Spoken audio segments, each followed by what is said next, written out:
Di tengah memanasnya konflik di Timur Tengah, dunia dikejutkan oleh laporan tak terverifikasi mengenai keterlibatan pesawat hipersonik Amerika Serikat SR-72 dalam operasi militer rahasia untuk menggempur basis-basis militan Houthi di Yaman hingga ke akar-akarnya. SR-72, yang dikenal sebagai Son of Blackbeard, merupakan penerus legendaris SR-71 dengan kecepatan lebih dari Mach 6 dan teknologi siluman canggih, memungkinkan pesawat ini menembus wilayah udara musuh tanpa terdeteksi radar. Dalam narasi yang semakin berkembang, SR-72 disebut-sebut melakukan serangkaian serangan presisi tinggi yang ditujukan untuk melumpuhkan pusat komando, gudang senjata, serta jalur logistik utama Houthi yang selama ini sulit dijangkau oleh serangan konvensional. Dengan kecepatan yang tak tertandingi dan kemampuan tempur futuristik, SR-72 diyakini mampu menyusup ke jantung wilayah musuh dan menghancurkan target sebelum ada waktu untuk merespons. Operasi ini, meskipun belum dikonfirmasi secara resmi oleh Pentagon, memicu spekulasi luas bahwa Amerika tengah menguji kekuatan pesawat generasi berikutnya dalam konflik nyata. Muncul pula dugaan bahwa penggunaan SR-72 menjadi bagian dari pesan strategis kepada kekuatan regional dan global, bahwa dominasi udara Amerika masih berada jauh di depan, dan tak ada tempat yang aman bagi musuh jika sudah masuk dalam daftar target.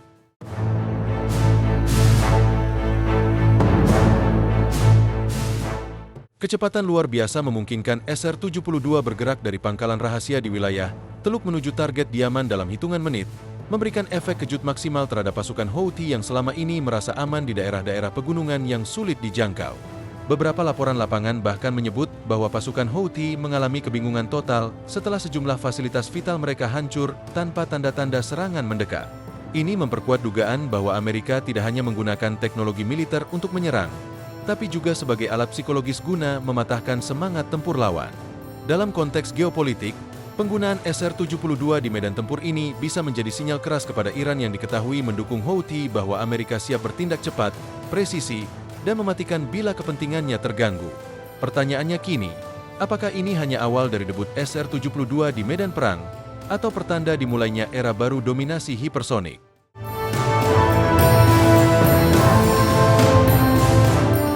Tak berhenti sampai di situ, keterlibatan SR-72 dalam operasi menggempur Houthi diduga juga menjadi ajang unjuk kekuatan dan validasi lapangan terhadap hasil riset puluhan tahun DARPA dan Lockheed Martin dalam proyek Aurora yang selama ini dibungkus misteri. Bagi banyak pengamat militer, penggunaan pesawat ini bukan semata-mata soal menghancurkan target, melainkan juga soal mengirimkan pesan strategis kepada dunia. Amerika Serikat masih memegang tongkat komando supremasi udara global. Tidak seperti pesawat tempur konvensional, SR-72 dirancang tidak hanya untuk menghindari radar, tapi juga bergerak begitu cepat hingga sistem pertahanan musuh tak memiliki cukup waktu untuk merespons. Bahkan rudal-rudal anti pesawat tercanggih pun seakan tak berguna, karena sebelum sinyal radar ditangkap penuh, SR-72 sudah keluar dari jangkauan.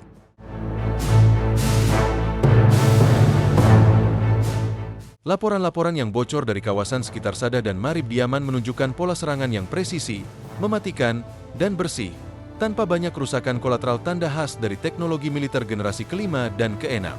Operasi ini, menurut sejumlah analis, juga menunjukkan pergeseran doktrin militer Amerika dari perang darat berkepanjangan menuju strategi over the horizon, yakni menghancurkan musuh dari jarak jauh tanpa perlu menurunkan banyak pasukan di lapangan. SR-72 menjadi simbol dari babak baru perang modern, di mana kecepatan dan informasi adalah senjata utama. Di sisi lain, serangan ini juga memunculkan perdebatan di kalangan internasional mengenai legalitas dan etika penggunaan teknologi yang begitu dominan terhadap kelompok non-negara seperti Houthi. Apakah serangan ini bisa dianggap sebagai tindakan defensif sah, atau justru menjadi bentuk baru dari imperialisme teknologi? Namun dari sudut pandang militer, tidak bisa disangkal bahwa SR-72 membuka jalan bagi era baru strategi serang diam yang mampu melumpuhkan kekuatan musuh bahkan sebelum mereka sadar sedang diawasi. Beberapa sumber menyebut bahwa SR-72 tidak beroperasi sendiri, melainkan didukung oleh jaringan satelit, pesawat pengintai tak berawak berteknologi tinggi, dan sistem komando berbasis AI yang mampu menganalisis data real-time untuk menentukan target secara otomatis. Ini menunjukkan bahwa Amerika kini bermain di level peperangan yang sepenuhnya baru bukan lagi soal siapa punya pasukan terbanyak, tapi siapa yang bisa menguasai ruang informasi dan kecepatan. Houthi, yang selama ini berhasil bertahan dengan taktik gerilya dan dukungan dari Iran, kini menghadapi musuh yang tak bisa mereka lihat, dengar, atau lawan secara langsung. Dalam hitungan detik, pangkalan, gudang senjata, hingga pusat komunikasi mereka bisa lenyap dari peta.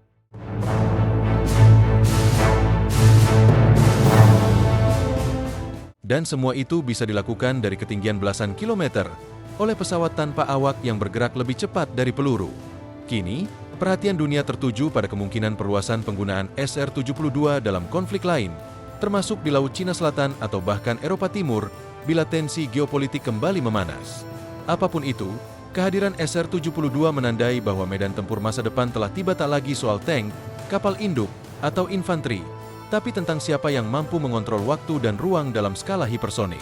Dan dalam medan itu, Amerika Serikat tampaknya ingin memastikan bahwa mereka selalu satu langkah atau lebih tepatnya, beberapa match di depan. Dengan semakin luasnya spekulasi publik dan media mengenai kehadiran SR-72 di langit Yaman, muncul pula pertanyaan yang tak kalah menarik. Bagaimana Houthi bisa diserang sedemikian presisi tanpa satupun indikasi awal?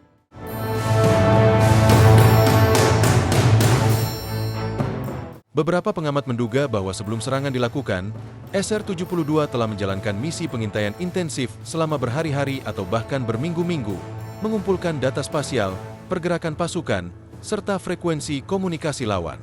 Dalam hal ini, SR-72 bukan sekadar pesawat penyerang, melainkan otak terbang yang terhubung langsung dengan sistem AI militer Amerika yang mampu memetakan pola aktivitas musuh dan menilai kapan waktu yang paling tepat untuk menghancurkan target secara total.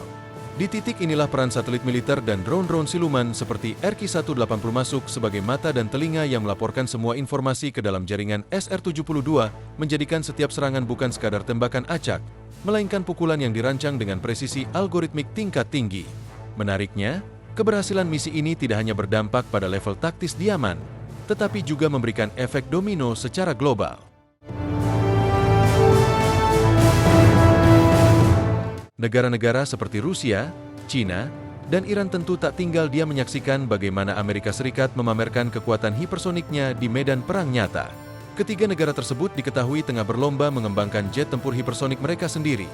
Namun hingga kini belum ada bukti nyata bahwa mereka sudah mampu menyamai level operasional SR-72. Dalam kancah perlombaan teknologi militer, satu demonstrasi sukses bisa memberikan keuntungan moral, strategis, dan diplomatik yang luar biasa.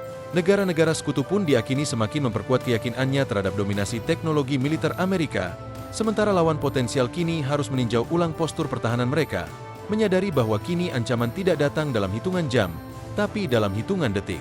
Bagi kelompok Houthi sendiri, serangan ini bisa menjadi pukulan yang bukan hanya menghancurkan fisik, tetapi juga semangat perlawanan.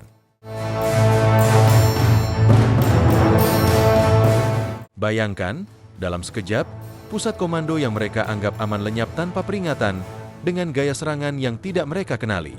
Mereka terbiasa menghadapi pesawat tempur konvensional, serangan drone, atau bahkan rudal jelajah. Tetapi SR-72 adalah entitas yang berbeda, hantu udara yang bergerak dengan kecepatan luar nalar, menghantam sebelum bisa dilawan. Ini adalah psikologi perang tingkat tinggi, sebuah pendekatan yang bukan hanya menjatuhkan lawan secara militer, tetapi juga menimbulkan rasa takut, ketidakpastian, dan hilangnya rasa aman di kalangan mereka. Dengan begitu, SR-72 bukan sekadar mesin perang, melainkan simbol dominasi psikologis dalam perang modern. Tak bisa dipungkiri, penggunaan SR-72 dalam konflik ini menjadi titik balik yang memperkuat arah baru doktrin militer global bahwa kemenangan kini ditentukan oleh siapa yang mampu mengendalikan medan tempur dari jarak jauh, dengan teknologi yang membuat keberadaan pasukan fisik menjadi semakin minimal.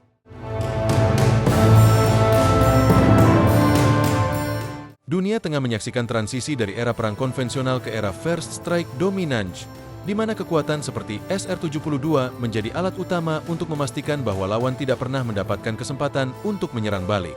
Dan jika benar SR-72 baru saja memainkan peran kunci dalam membongkar kekuatan Houthi hingga ke akar-akarnya, maka ini bisa jadi hanya awal dari serangkaian operasi hipersonik yang akan membentuk geopolitik global di tahun-tahun mendatang. Namun, yang menarik untuk dicermati adalah bagaimana keberadaan SR-72 tetap menjadi misteri bahkan setelah diduga kuat beraksi di lapangan.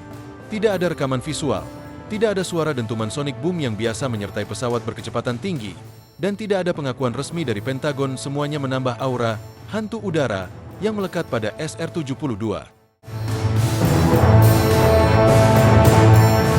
Hal ini tentu bukan tanpa alasan. Pesawat ini dikembangkan dalam kerahasiaan tinggi, didesain untuk menyelinap masuk dan keluar dari wilayah musuh tanpa terdeteksi, bahkan oleh sistem radar paling canggih sekalipun. Keheningan ini bukan sekadar strategi militer, melainkan bagian dari perang informasi, di mana ketidakpastian adalah senjata. Lawan tidak tahu kapan diserang, dari mana serangan datang, atau teknologi seperti apa yang sedang mereka hadapi. Dan ketika SR-72 benar-benar turun tangan, semuanya terjadi begitu cepat, begitu senyap, dan begitu mematikan meninggalkan hanya kehancuran, tanpa jejak. Sementara itu, di balik layar, industri pertahanan global sedang bergolak. Keberhasilan yang diduga dilakukan SR-72 telah memicu reaksi berantai. Negara-negara yang sebelumnya hanya mengandalkan sistem pertahanan udara konvensional kini mulai panik dan menginvestasikan miliaran dolar untuk mengembangkan sistem anti-hipersonik.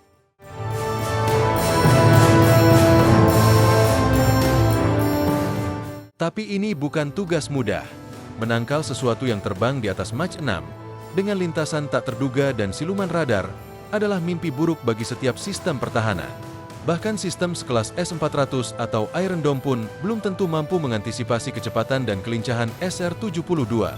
Ini menandai era baru dalam sistem persenjataan dunia, di mana bukan lagi sekadar siapa yang punya misil terbesar atau jumlah tank terbanyak, tapi siapa yang punya kontrol terhadap kecepatan, stealth, dan kecerdasan buatan. Dan jangan salah, meskipun banyak pihak fokus pada aspek tempur SR-72, sebenarnya ancaman utamanya justru terletak pada kemampuan intelijen dan pengintaian. Dengan sensor optik dan inframerah super canggih, SR-72 bisa memetakan wilayah musuh secara 3 dimensi, merekam aktivitas malam hari, bahkan menangkap sinyal komunikasi tersembunyi. Data ini lalu dianalisis oleh AI militer dalam hitungan detik, menciptakan gambaran lengkap situasi musuh secara real-time.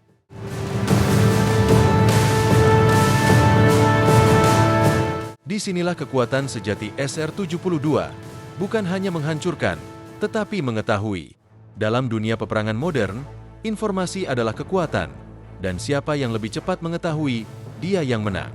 Operasi Diaman jika benar melibatkan SR-72 telah mengukir bab baru dalam sejarah militer, sebuah momen di mana kecanggihan teknologi benar-benar membalikkan dominasi medan tempur tanpa perlu invasi besar-besaran atau korban di pihak penyerang. Amerika Serikat sekali lagi menunjukkan bahwa mereka tidak hanya bersenjata, tetapi juga berpikir jauh ke depan. Dan dengan SR-72 sebagai alat barunya, dunia kini memasuki era di mana musuh bisa dihantam dari belahan dunia lain tanpa tahu kapan atau dari mana datangnya serangan. Sebuah babak baru telah dibuka. Dan semakin dalam kita menelusuri jejak operasi ini, semakin terlihat bahwa serangan SR-72 bukan hanya sekadar aksi militer, melainkan bagian dari grand strategi Amerika Serikat dalam mendesain ulang keseimbangan kekuatan global. Yaman hanyalah medan uji coba untuk sesuatu yang jauh lebih besar, pengenalan senyap terhadap dominasi platform hipersonik dalam konstelasi militer dunia. Dengan memanfaatkan situasi konflik regional, Amerika secara diam-diam menguji performa, efektivitas, dan integrasi real-time SR-72 dengan jaringan pertahanan globalnya, mulai dari satelit hingga pangkalan luar negeri. Dan dari semua indikasi yang muncul sejauh ini, hasilnya sangat efektif. Target hancur, tidak ada korban dari pihak Amerika, tidak ada jejak yang bisa diklaim secara langsung, dan yang paling penting, efek kejutnya terasa sampai ke ruang situasi strategis musuh-musuh geopolitik Amerika di seluruh dunia. Iran, sebagai pendukung utama Houthi, diakini kini tengah melakukan kalkulasi ulang. Mereka sadar, bukan hanya sekutunya yang telah dipukul telak, tetapi seluruh sistem pertahanan mereka yang selama ini dianggap cukup solid bisa jadi tak berguna bila harus berhadapan dengan senjata hipersonik seperti SR-72. Bahkan lebih jauh, keberhasilan operasi ini memberi tekanan diplomatik tersendiri bahwa siapapun yang berani bermain dalam lingkaran konflik regional dan menantang kepentingan Amerika harus siap menghadapi konsekuensi yang tidak konvensional. Ini adalah bentuk modern dari gunboat diplomasi. Namun kali ini tidak dengan kapal perang, melainkan dengan mesin terbang tak terlihat yang mampu menghantam jantung pertahanan lawan sebelum mereka tahu sedang dalam bidikan. Lebih dari itu, dampaknya juga terasa pada dinamika aliansi. Negara-negara di kawasan Teluk yang selama ini gamang dalam memilih posisi antara kekuatan Barat dan Timur kini mulai memperkuat kerjasama militer dengan Washington. Mereka menyadari, satu-satunya pertahanan terbaik bukan lagi membangun pertahanan sendiri, tapi berada dalam orbit strategis Amerika. Dan kehadiran SR-72, walau hanya bayangannya, telah menjadi kartu truf baru dalam permainan ini.